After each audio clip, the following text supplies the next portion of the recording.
അനുദിന വിശുദ്ധർ സെപ്റ്റംബർ 1 വിശുദ്ധ ജൈൽസ്. സമ്പന്നമായ ഒരു കുലീന കുടുംബത്തിൽ 7-ാം നൂറ്റാണ്ടിലാണ് വിശുദ്ധ ജൈൽസ് ജനിച്ചത്. മാതാപിതാക്കൾ മരിച്ചപ്പോൾ ദരിദ്രരെ സഹായിക്കാൻ തന്റെ സമ്പത്ത് നൽകി. അത്ഭുത പ്രവർത്തകനായി അറിയപ്പെട്ടിരുന്ന അദ്ദേഹം അനുയായികളെയും പ്രശംസകളെയും ഒഴിവാക്കാൻ ഗ്രീസ് വിട്ട് ഫ്രാൻസിലേക്ക് പോയി. അവിടെ അദ്ദേഹം നിംസ് രൂപതയിലെ ഒരു ഗുഹയിൽ സന്യാസിയായി താമസിച്ചു. ഗുഹയുടെ വായ് മുൾച്ചെടികളാൽ മൂടിയിരുന്നു. ഒരു ദിവസം ഒരു രാജകീയ വേട്ടസംഘം ജൈൽസിന്റെ ഗുഹയിലേക്ക് മാൻപേടയെ ഓടിച്ചു. വേട്ടക്കാരൻ മാനിനെ കൊള്ളുമെന്ന് പ്രതീക്ഷിച്ച് എയ്ത അമ്പ് ജൈൽസിന്റെ കാലിലാണ് കൊണ്ടത്. അത് അദ്ദേഹത്തെ വികലാംഗനാക്കി. അദ്ദേഹത്തിന് മുറിവ് ചികിത്സിക്കാൻ രാജാവ് ഡോക്ടർമാരെ അയച്ചു.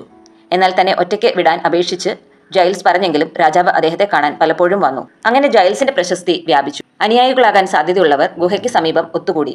ഫ്രഞ്ച് രാജാവ് ഈ അനുയായികൾക്കായി ഒരു ആശ്രമം നിർമ്മിച്ചു. ജൈൽസ് അതിന്റെ ആദ്യത്തെ മതാധിപതിയായി അവിടെ സ്വന്തം ശിക്ഷണം സ്ഥാപിച്ചു. ആശ്രമത്തിനു ചുറ്റും ഒരു ചെറിയ പട്ടണം വളർന്നു.